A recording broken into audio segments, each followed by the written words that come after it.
Vietnam की लड़ाई में वहां अमेरिका को भागना पड़ा था। वहां अफगानिस्तान की लड़ाई से भी अमेरिका क्या हुआ, भागा। भागने के दौरान वो जानबूझ के ज्यादातर हथियारों को वहीं छोड़ के चला गया। लोगों को लगता है अमेरिका हथियार छोड़ के चला गया, अरे 100 ग्राम छोड़ा है 1 कुंटल बेचने की तैयारी के लिए। भारत को वो लोग अनस्टेबल करना चाहते हैं।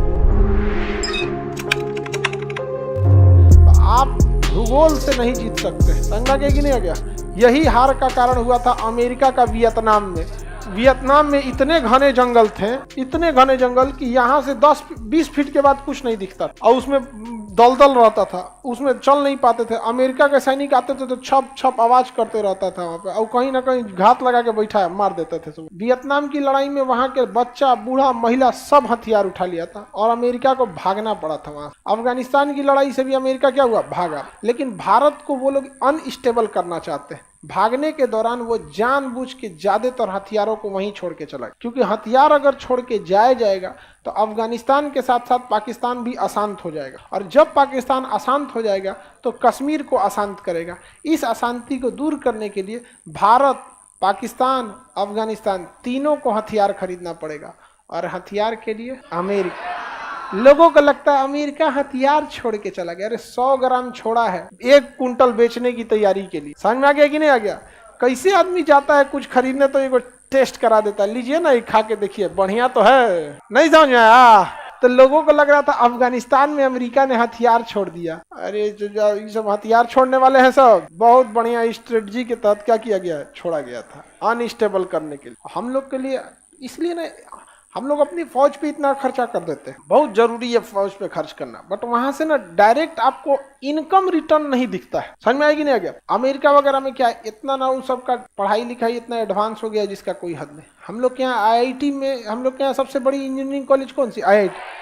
लोग IIT में इसलिए नौकरी करते हैं कि अमेरिका की किसी कंपनी में जॉब कर सकते। सोचिए ओवरऑल में क्या होता है, एक IITian से पूछे क्यों जाना चाहते हो तो कहेगा बढ़िया पैकेज मिलता है, मतलब तुमको नौकरी करना है कहाँ, तो अमेरिका की किसी कंपनी में। और अमेरिका के कॉलेज में जाके देखिएगा, बड़े कॉलेज में पढ़ने क्यों पढ़ना चाहते हो, अपनी कंपनी डालनी है, अपना प्रोडक्ट डालना है। दोनों के माइंडसेट में अंतर है। वो मालिक बनने के लिए सोच रहा है और हम लोग उसके यहाँ काम करने के लिए सोच रहे हैं। ज्यादातर IIT, कुछ IIM वगैरह हैं तो वो लोग में भी थोड़ा सा एंटरप्रेन्योरशिप ज्यादा है वहाँ पर।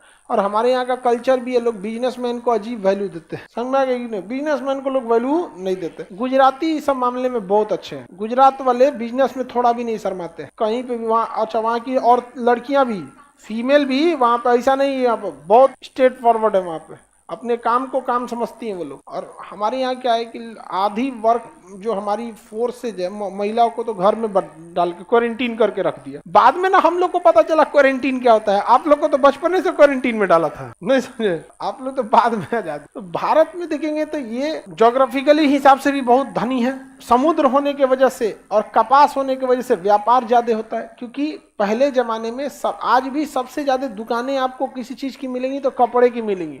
आज भी आपके गांव में या आपके छोटे से कस्बे में अगर मान के चलिए 100 दुकानें हैं तो आप समझिए उसमें 40 दुकान तो कपड़े की होगी, बाकी 60 दुकान में मेडिकल स्टोर, गैस का दुकान, साइकिल, गाड़ी, मोटरसाइकिल, फिर उसके बाद खाना पीना, स्ट्रीट फूड जाएगा।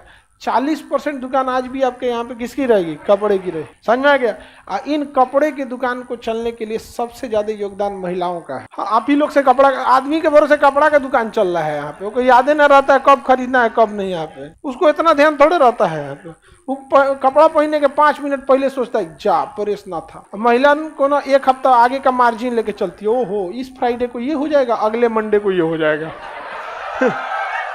तो सोचिए इसमें आप लोग को तो ये बात कहना चाहिए कि नहीं कि भारत का सबसे बड़ा उद्योग, कपड़ा उद्योग हम लोग के भरोसे चल रहा है, आप लोग के भरोसे। और वो जो छोटका लइकवा रहता है उस सबको, वो सब झुंझुन्ना सब में वहां पे हर 2 साल पे उसका कपड़ा बदल जाता है, नहीं हर 6 महीना, बड़ी तेजी से बढ़ता है वो। तो कपड़ा उद्योग के लिए भी महाराष्ट्र और गुजरात बहुत प्रसिद्ध है कपास के लिए।